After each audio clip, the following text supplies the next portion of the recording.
नमस्कार, VCN news के हिंदी समाचारों में आपका स्वागत है। अमरावती जिला सत्र न्यायालय के नूतन इमारत का विधिवत उद्घाटन नई दिल्ली के शरद बोबड़े इनके हाथों शनिवार 10 मार्च को संपन्न हुआ।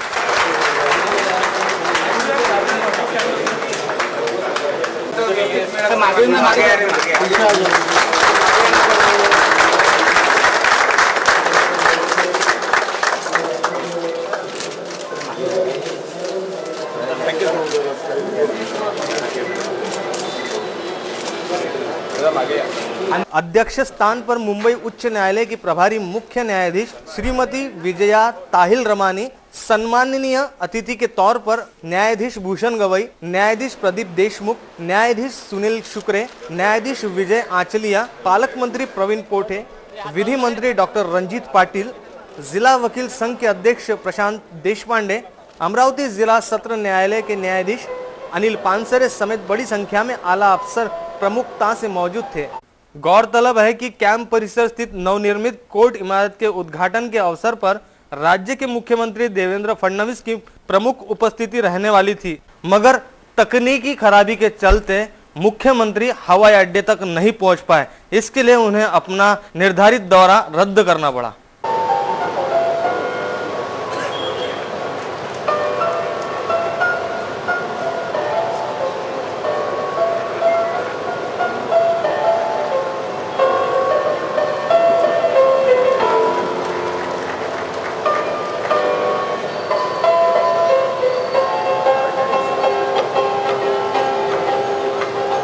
अमरावती जिला सत्र न्यायालय की नूतन इमारत 47 करोड़ 83 लाख रुपए की लागत से बनी है, जिसमें अत्याधुनिक सुविधा होने की बात मान्यवरों द्वारा बताई गई। उद्घाटन समारोह के दौरान सर्वोच्च न्यायालय नई दिल्ली के न्यायाधीश शरद बोबड़े ने अपने संबोधन में कहा कि देश में कानून यह सर्वोच्च है, साधारण जनता के हित में यह कानून काम करता है। न्यायदान के क्षेत्र में अमरावती के अनेक मान्यवरों ने बड़ा योगदान दिया है। आगे उन्होंने कहा, अमरावती के दादा साहेब खापर्डे, श्री मुधोलकर, मोरोपंत जोशी, हबिलदास साठम, डॉक्टर पंजाबराव देशमुख, रासू गवई, पूर्व राष्ट्रपति प्रतिभाताई पाटिल जैसे अनेक मान्यवरों ने न्यायपालिका क्षेत्र में बड़ा योगदान दिया है। It is a great privilege to be in Amravati, also because it has a historical importance which is unequaled in India. It is the land of the great kings of Vidarbha, a dynasty which was there right from the times of Mahabharata. The most praised and the most talented women in our literature are all from Amravati. Lopamudra, Damayanti, Rukmini. It is also the land from where Lord Krishna eloped from Rukmini and staged the first Rasta Roko in the world. It is also the land which had a style of writing and speaking Sanskrit which was the best. That style of Sanskrit is called Vaidarbhi, and it was used in Amravati, Akola, Buldana. Thereafter there is a rich heritage which you can all go into wherever, and I'm sure you know it. A separate bar room for ladies and gents, a separate room for petition writers. You will see a palatial conference hall and a well-equipped e-library. The furniture on the dais is very impressive. It is as good as a high course. There is a national emblem on it, and It is reminiscent of the best courts you can see. This is something which we have inaugurated today. It represents the future of Amravati and we dedicate it to the nation, and I hope you will all enjoy working in it. I do not wish to take much longer just because I have additional time.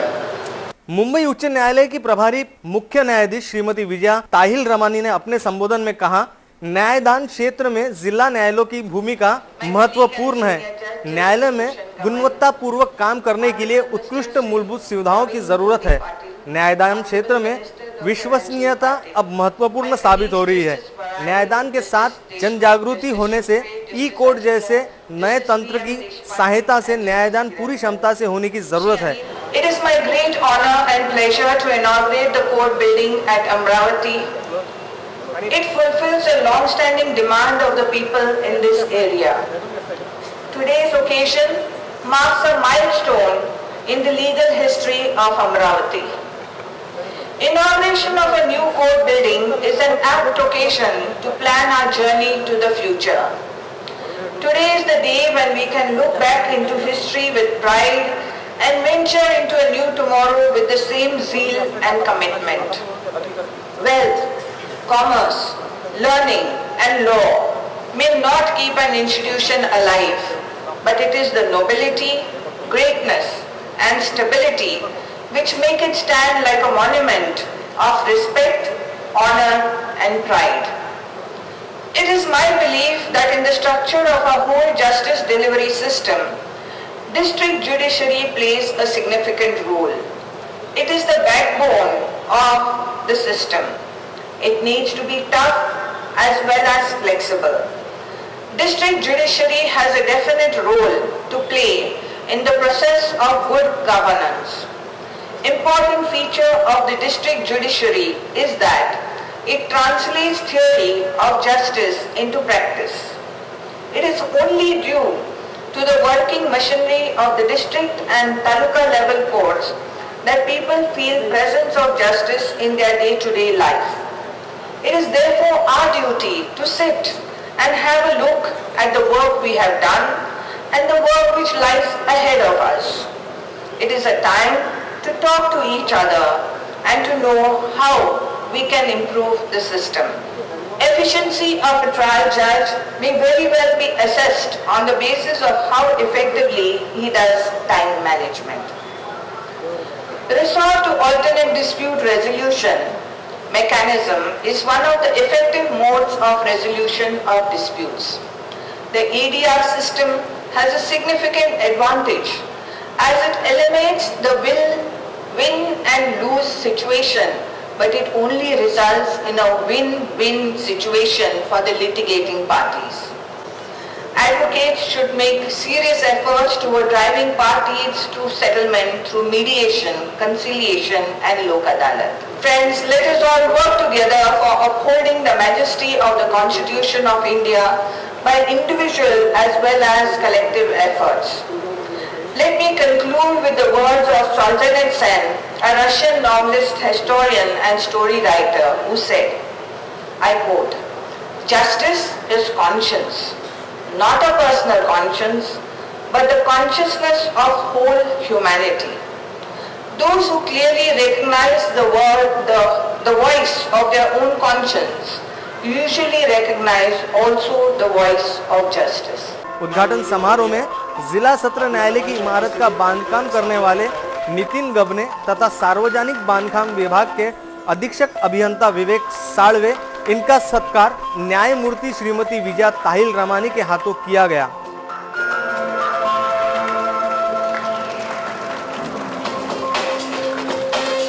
कार्यक्रम की प्रस्तावना न्यायाधीश अनिल पानसरे ने की तो Amravati bar association की कार्य प्रणाली के बारे में न्यायाधीश भूषण गवी ने बताया। अधिवक्ता प्रशांत देशपांडे ने स्वागत पर संबोधन किया तो न्यायाधीश DW मोड़क ने कार्यक्रम का आभार प्रदर्शन किया। कार्यक्रम में लोक प्रतिनिधि, कर्मचारी तथा अधिकारी बड़ी संख्या में मौजूद थे।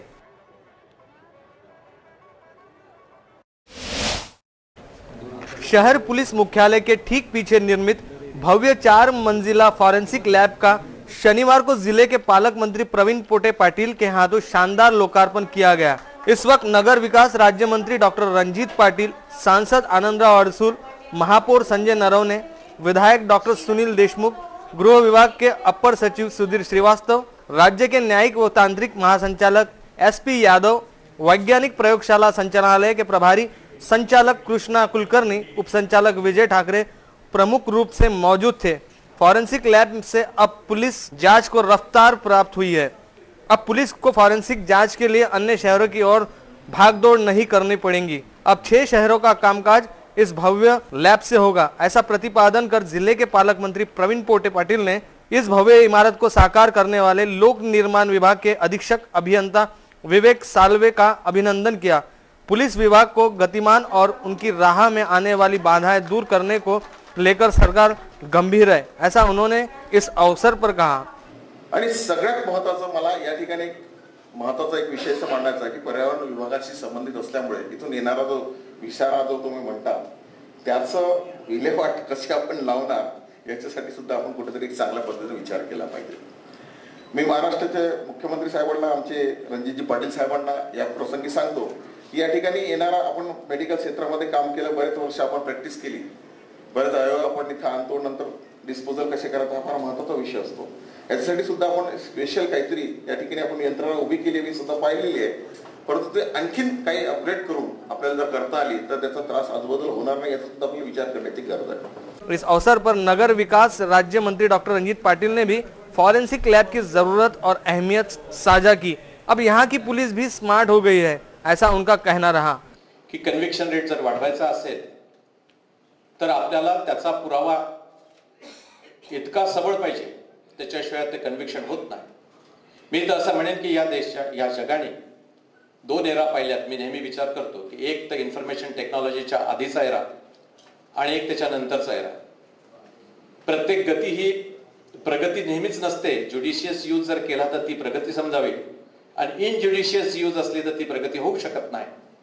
जितका फायदा त्या तंत्रज्ञानाचा झाला तोच फायदा काही क्रिमिनल लोकांनी घेतला इनज्युडिशियस यूज करून, आणि मग त्याच्यावरती अँटीडोट द्यायचा असेल तर त्या डिजिटल तंत्रज्ञानाचा उपयोग घ्यायचा आणि फोरेन्सिक सायन्सला आपण अपग्रेड करायचं। हे आदरणीय आमचे मुख्यमंत्री श्री देवेंद्रजी फडणवीस जे व्यवस्थापन तंत्राचे तज्ञ आहेत, नंबर 1 आहेत आणि कदाचित महाराष्ट्राला सगळ्या क्षेत्रामध्ये नंबर 1 करण्याचा त्यांचा चंग आहे। आणि म्हणून ही एक विभागीय प्रयोगशाळा, हिचं खरं असं म्हणतात की डॉक्टर सुनील देशमुख साहेब बरोबर बोलले की एखाद्या गोष्टीचा पाठपुरावा तितकाच महत्त्वाचा असतो। कळस जेव्हा आपण पाहतो तेव्हा खालची दगड सुद्धा, पायऱ्या सुद्धा बघायला पाहिजे। आणि असं म्हणतात की success really does not require extraordinary ability, it comes from ordinary ability, but it had to be carried out with extraordinary persistence. खूप अनन्यसाधारण डॉक्टर ठाकरेंचा एफर्ट्स असतील किंवा डॉक्टर सुनील देशमुखचे एफर्ट्स असतील किंवा या कामाच्यासाठी काही उदाहरणं काही समोरून सुद्धा दिली गेली।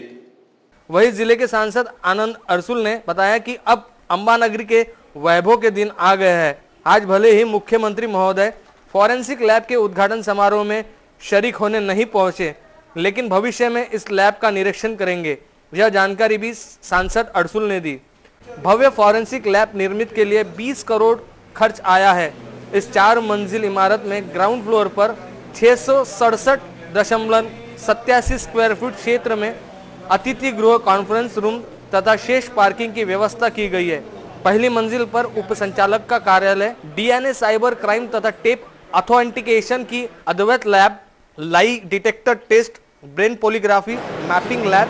तीसरी मंजिल पर जीवशास्त्र तथा सामान्य विश्लेषण लैब है व चौथी मंजिल पर दारूबंदी विभाग तथा उत्पादन शुल्क विभाग संबंधित विषशास्त्र की लैब है, जिसका शनिवार की रोज शानदार लोकार्पण समारोह संपन्न हुआ। जिले में 20,500 करोड़ रुपए के विविध विकास काम हो रहे हैं। योजनाओं की प्रभावी नीतियों से भविष्य के दृष्टिकोण से नए कामों का आरंभ किया जा रहा है, जिससे आने वाला समय उज्जवल साबित होगा, ऐसा प्रतिपादन पालक मंत्री प्रवीण पोटे पाटिल ने शनिवार को किया। और एक काम करते समय में एक ऐतिहासिक धरोहर, जिसके अमरावती के अंदर में ऐतिहासिक बिल्डिंग, लोक न्यायालय की बिल्डिंग के लिए भी माननीय मुख्यमंत्री जी आने वाले थे। वो भी उसका भी भूमि पूजन माननीय मुख्यमंत्री करने वाले थे। और हमारे प्रादेशिक फाइनेंस लैब जिसका 70 करोड़ रुपए का न्यायालयीन बिल्डिंग और इसका दोनों मिला के 70 करोड़ रुपए की उसकी कीमत थी। चित्रा चौक से नागपुर गेट जो 1.5 किलोमीटर का ये उड़ान पुल है जिसकी कीमत 60 लाख रुपए है और 200 बेडेड स्त्री रुग्णालय का काम नवा जिसकी कीमत दोनों कुल मिला के 106 करोड़ रुपए।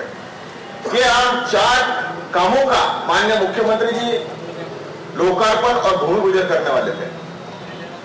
उसी के साथ में मैं ऐतिहासिक इसलिए बोलता हूं कि ये सब अमरावती के लिए काफी सालों से सपना था। फॉरेंसिक लैब बने कि जब भी फॉरेंसिक लैब का पुलिस डिपार्टमेंट का गृह विभाग का काम पड़ता था नागपुर जाना पड़ता था। उस कारण से भी इस बिल्डिंग का एक महत्वपूर्ण निर्णय माननीय मुख्यमंत्री जी ने लिया।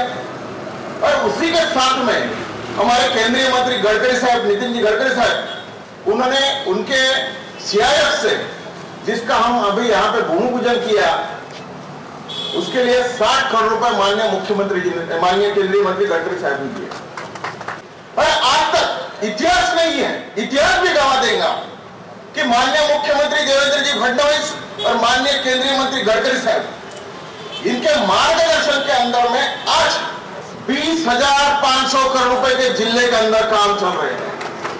और महत्वपूर्ण यह है कि इस अवसर पे करीब हम जो काम कर रहे हैं उसके अंदर में काफी काम है कि हम PWD के असर के हमारे PWD के अधिकारी ने भी इसके अंदर में बताया 3,000 करोड़ के PWD के काम है। जिला स्तरीय अस्पताल के 200 पलंगों की विस्तारित इमारत तथा चित्रा चौक से नागपुर गेट तक उड़ान पुल का भूमि पूजन करते समय वो बोल रहे थे। नगर विकास राज्य मंत्री डॉक्टर रंजीत पाटिल, सांसद आनंद अडसूल, विधायक डॉक्टर सुनील देशमुख, विधायक अनिल बोंडे, विधायक रवि राणा, महापौर संजय नरोने, उपमहापौर संध्या टिकले, सार्वजनिक बांधकाम विभाग प्रमुख मुख्य अभियंता विवेक साळवे, जिला शल्य चिकित्सक डॉक्टर श्याम सुंदर निकम आदि इस मौके पर मौजूद थे। मुख्यमंत्री देवेंद्र फडणवीस इनका हवाई अड्डे पर आगमन होने में दिक्कत पैदा हो रही थी जिसके चलते वो नहीं आ पाए। विकास काम वक्त पर पूरा होना चाहिए और यह आवश्यक भी है, इसलिए उद्घाटन समारोह कर लिया जाए, ऐसी जिद मुख्यमंत्री फडणवीस ने की। प्रवीण पोटे ने आगे कहा कि केंद्रीय मंत्री नितिन गडकरी इन्होंने केंद्र सरकार द्वारा जिले के अनेक विकास काम मंजूर किए हैं तथा मुख्यमंत्री देवेंद्र फडणवीस ने अनेक कामों का केंद्र द्वारा काम पूरा करवा लिया है जिसके चलते अनेक विकास कामों का आरंभ हो रहा है। उड़ान पुल तथा विस्तारित स्त्री रुग्णालय के काम 2 साल में पूरे किए जाएंगे। विकास काम एवं जलयुक्त शिवार, कृषि संजीवनी, जल संजीवनी आदि योजनाओं की प्रभावी शुरुआत गति से हो रही है। कि हमने 270 करोड़ रुपए का काम अमरावती शहर के अंदर में चल रहे हैं और हम उसके साथ में काफी ऐसा काम कर रहे हैं कि जो काफी दिनों से पेंडिंग थे कि हमारा IPDS का एक काम चल रहा है। IPDS यानी जो रोड से लोगों के घरों से जो इलेक्ट्रिक लाइन गई है वो हमको जमीन के अंदर में करना है। इसके लिए 95 करोड़ रुपए माननीय मुख्यमंत्री ने दिए। इस दौरान विधायक डॉक्टर सुनील देशमुख ने कहा कि शहर की यातायात को मद्देनजर रखते हुए उड़ान पुल की जरूरत थी। पठान चौक के नागरिकों को बाजार जाने के लिए इतवारा बाजार में आना जाना करना पड़ता है। उड़ान पुल के निर्माण से यातायात और नागरिकों को तकलीफें कम होगी। इस उद्देश्य से इस पुल का निर्माण किया जा रहा है। केंद्रीय मंत्री नितिन गडकरी ने सड़क निधि से 60 करोड़ रुपए उड़ान पुल के लिए मंजूर किए। यह काम 2 साल में पूरा किया जाएगा। 1999 में जब पहली बार अमरावती शहर का आमदार नाते चुन के आया और जब अमरावती शहर की ट्रैफिक व्यवस्था देखी तो तब मेरे मन में आया कि इसमें अपन इस व्यवस्था में जो गाड़ियां थी, साइकिलें थी, रिक्शाएं थी, मोटरसाइकिलें थी, कारें थी, उसके वजह से लोगों को रास्ते से चलना भी मुश्किल हो रहा था। साथ ही शहर की बढ़ती संख्या को देखते हुए 200 पलंगों की विस्तारित जिला स्तरीय अस्पताल साकार किया जा रहा है। उड़ान पुल ये 2 समाजों को जोड़ने वाला पुल है तथा उसका महत्व बड़ा है, ऐसा प्रतिपादन इस दौरान सांसद आनंद अडसूल ने किया है। शहर के गाड़गेनगर थाना क्षेत्र से सनसनीखेज वारदात सामने आई है, जिसमें रिश्तों को तार तार कर देने वाले इस घटना ने भाई बहन के रिश्ते पर ही कालिक पोत दी है। इस मामले में पीड़िता की ओर से गाड़गेनगर थाने में आपबीती बताई जाने के बाद मामले को अंजाम देने वाले दोनों आरोपियों के खिलाफ अपराध दर्ज करने की प्रक्रिया अंतिम चरण में बताई गई है। जानकारी के अनुसार गाड़गेनगर थाना क्षेत्र के भीमनगर में रहने वाले एक परिवार के एक युवक तथा उसके दोस्त ने अपने मुंह बोली बहन पर 8 तारीख की रात दुराचार की घटना को अंजाम दिया। पता चला है कि यह मामला परिसर की कुछ महिलाओं के नज़र में आते ही आज दोपहर पीड़िता को साथ लेकर भीमनगर निवासी कुछ महिलाएं व पुरुष गाड़गेनगर थाना पहुंचे, जहां पुलिस ने पीड़िता से सारी हकीकत सुनने के बाद दोनों आरोपियों के खिलाफ दफा 376 पोक्सो के तहत मामला दर्ज करने की प्रक्रिया को प्रारंभ किया। पता चला है कि इस मामले के उजागर होते ही दोनों आरोपी अपने घर से फरार हो चुके हैं। आगे की जांच गाड़गेनगर पुलिस कर रही है।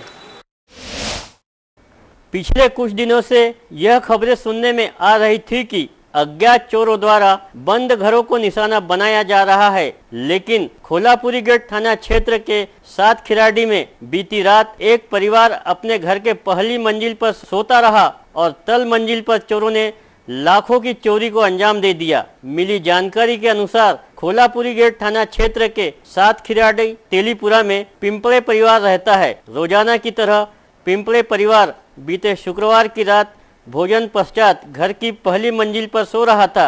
इस दौरान अज्ञात चोरों ने घर के तल मंजिल के कक्ष में रखी अलमारी में से 15 ग्राम के मंगलसूत्र, 2 सोने की चूड़ियां व नकद 1 लाख ऐसा कुल 2,71,000 के माल पर हाथ साफ कर चलते बने। मामला उस समय उजागर हुआ जब शनिवार सुबह ऑटो चालक को पैसे देने के लिए अलमारी खोली गई तो उसमें रखा सारा नकद व जेवरात नदारद पाया गया। घटना की शिकायत खोलापुरी गेट थाने में की गई है। अत्याधुनिक वस्त्रों का महाखजाना, ये सुनते ही आराधना का नाम फटाक से सामने आ जाता है। अमरावती शहर के जवार गेट रोड पर बसे सुप्रसिद्ध आराधना का एक और नया आउटलेट 11 मार्च को बिजीलैंड में शुरू होने जा रहा है।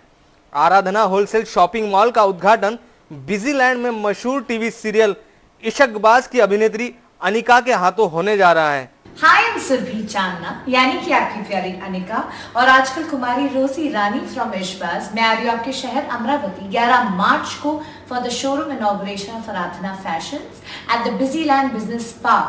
The event is managed by Swaraj. मनमोहक कलाविष्कार एवं नित नए बदलते फैशन को ध्यान में रखते हुए यह अत्याधुनिक सुविधा युक्त 30,000 स्क्वायर फुट में यह भव्य शोरूम स्थापित किया गया है। अब शादी विवाह में लगने वाली सारी चीजें एक ही जगह आराधना होलसेल शॉपिंग मॉल में। इस अत्याधुनिक शोरूम में home decor, Matchwell, secret garments, glam up, watches, high heel sandal, purses, jewellery, shoes आदि वस्तुओं का लेटेस्ट श्रृंखला मुहैया है। आराधना परिवार ने एक बार जरूर पधारने का अनुरोध किया है। Aradhana wholesale shopping mall L2K 4348 Busyland complex, Nandgaon Peth, Morshi road, Amravati. राज्य के वित्त मंत्री सुधीर मुनगंटीवार ने शनिवार को राज्य का आर्थिक बजट विधानसभा में पेश किया। मुख्यमंत्री देवेंद्र फडणवीस के नेतृत्व में चल रही सरकार के वित्त मंत्री सुधीर मुनगंटीवार द्वारा पेश किए गए बजट पर भाजपा के जिलाध्यक्ष ने पत्रकार परिषद लेकर जानकारी देते हुए कहा कि बजट समाज के सभी तबकों को न्याय देने वाला है। उन्होंने कहा कि पिछले 4 वर्ष के कार्यकाल दौरान मुख्यमंत्री देवेंद्र फडणवीस ने पारदर्शक, विकासाभिमुख व नागरिकों के लिए अनेक उपाय योजना के तहत बदलाव लाए हैं। मोठ्या प्रमाणावर सिंचनाच्या सोयी उपलब्ध व्हाव्या म्हणून 12,000 कोटींची तरतूद, कृषी आणि कृषीच्या बरोबरीने कृषीपूरक उद्योग उभे राहावेत म्हणून कृषीला प्राधान्य देत मोठ्या प्रमाणावर 3.5 ते 4,000 कोटींची तरतूद यासाठी केलेली आहे। त्यानंतर युवकाच्या हाताला काम देण्यासाठी त्याला कौशल्य पूर्ण बनवलं पाहिजे म्हणून 6 कौशल्य विद्यापीठे स्थापन केलेली आहेत। सर्वात महत्त्वाचं म्हणजे मी ग्रामीण जिल्ह्याचा अध्यक्ष आहे आणि शेतकऱ्यांना 12 तास अव्यात कुठलाही खंड न पडता वीज देण्यासंबंधी जो तरतूद करण्यात आली त्या तरतुदीचं मी इथे मनपूर्वक स्वागत करतो. सिंचनाचा प्रश्न, एकीकडे विजेचा प्रश्न, एकीकडे युवकांच्या रोजगाराचा प्रश्न, असे अनेक चांगले, याचबरोबरीनं समाज घटकांचं सुद्धा भान या गव्हर्नमेंटच्या बजेटने घेतलेलं आहे.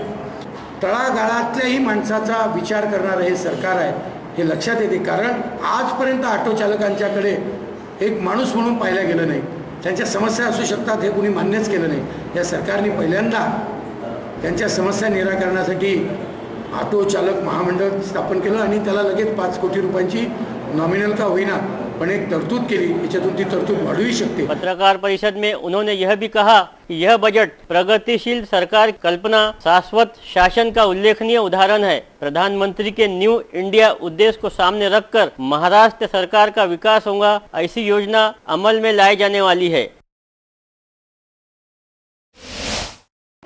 गौतम सेवा समिति अमरावती गौतम महिला मंडल द्वारा शनिवार को स्थानीय राजापेट स्थित दीपार्चन हॉल में गणगौर महोत्सव का आयोजन किया गया, जिसमें अमरावती महानगर पालिका की जोन सभापति पार्षद सुरेखा लुंगारे प्रमुखता से मौजूद थी. राजस्थान में बड़े पैमाने पर मनाए जाने वाले गणगौर महोत्सव का शनिवार को अंबा नगरी में बड़े धूमधाम से मनाया गया. भगवान शिव और पार्वती के इतिहास में गणगौर पूजा का उल्लेख मिलता है. इसी दिन से राजस्थानी नागरिकों द्वारा यह उत्सव मनाने की परंपरा है. शनिवार को मनाए गए गणगौर महोत्सव में सुरेखा लुंगारे ने इस महोत्सव के बारे में कार्यक्रम में मौजूद महिलाओं को इसका महत्व बताया. इस महोत्सव के दौरान सभी महिलाओं ने पार्षद सुरेखा लुंगारे का स्वागत किया. इस कार्यक्रम में बड़ी संख्या में समाज की महिलाएं मौजूद थी. क्योंकि पार्वती ने भगवान शंकर के लिए रचाई हुई है पूजा की, भगवान शंकर प्रसन्न हुए, इसके लिए ये गणगौर का उत्सव सभी जगह और विशेषतः राजस्थान से ये गणगौर ज्यादा मनाया जाता है. और आपने जो पहनाव किया है वो राजस्थानी पहनाव यहाँ सबके यहाँ दिखाई दे रहा है. बहुत आनंद हुआ. मैं हमेशा महिलाओं के लिए बोलती हूँ, युद्ध हार और जीत में काफी दूरी है, युद्ध हार और जीत में काफी दूरी है, पर संघर्ष बिना हारना बाकी दूरी है. प्रति वर्ष की तरह इस वर्ष भी स्थानीय बडनेरा स्थित GH Raisoni college of engineering and management में तकनीकी महोत्सव परोक्ष टेक कैंच तथा TRPCS 2018 का आयोजन किया गया है, जिसका शुभारंभ 12 मार्च को होगा. 2 दिनों तक चलने वाले इस महोत्सव में रायसोनी ग्रुप इंस्टीट्यूशन के साथ साथ राज्य भर के विविध पॉलिटेक्निक के विद्यार्थी हिस्सा लेंगे. 12 मार्च की सुबह 10:30 बजे जाधव ग्रुप ऑफ कंपनी की निदेशक कश्मीरा जाधव के हाथों इसका उद्घाटन किया जाएगा. इस महोत्सव में विद्यार्थियों के लिए पेपर प्रेजेंटेशन तथा विविध प्रकार की प्रतियोगिताओं का भी आयोजन किया गया है. कार्यक्रम की अध्यक्षता GH रायसोनी महाविद्यालय के प्राचार्य डॉक्टर विजय राठौर करेंगे, जबकि परोक्ष के संयोजक प्रोफेसर प्रवीण कुमार वानखड़े, टैंक कैंच के हेड संयोजक प्रोफेसर नितिन मांडवगढ़े, इस कार्यक्रम के संयोजक CM बोबड़े तथा TRPCS के संयोजक प्रोफेसर हेमंत डहाके प्रमुखता से उपस्थित रहेंगे. राष्ट्रवादी युवक कांग्रेस की ओर से आगामी 13 मार्च को युवा आक्रोश मोर्चे का आयोजन किया गया है. इस संदर्भ में शनिवार को ली गई पत्रकार परिषद में बताया गया कि मंगलवार 13 मार्च की दोपहर 2 बजे स्थानीय गर्ल्स हाई स्कूल चौक से राष्ट्रवादी युवक कांग्रेस के प्रदेशाध्यक्ष संग्राम कोते पाटिल व विदर्भ समन्वयक संग्राम गावंडे के नेतृत्व में एक मोर्चा निकाला जाएगा. राज्य में बढ़ती बेरोजगारी, किसानों की समस्या, व्यापारियों तथा विद्यार्थियों सहित आम जनता की समस्याओं का ज्ञापन युवा आक्रोश मोर्चे के रूप में जिलाधीश को सौंपा जाएगा. अमरावती जिला ग्रामीण व शहर के कार्यकर्ता बड़े पैमाने पर मोटरसाइकिल रैली के स्वरूप में इस मोर्चे में शामिल होंगे, ऐसी जानकारी पत्रकार परिषद में दी गई. पत्रकार परिषद में शरद तसरे, वसुधा देशमुख, सुनील वराडे, संगीता ठाकरे, राजू महल्ले सहित बड़ी तादाद में राका कार्यकर्ता उपस्थित थे.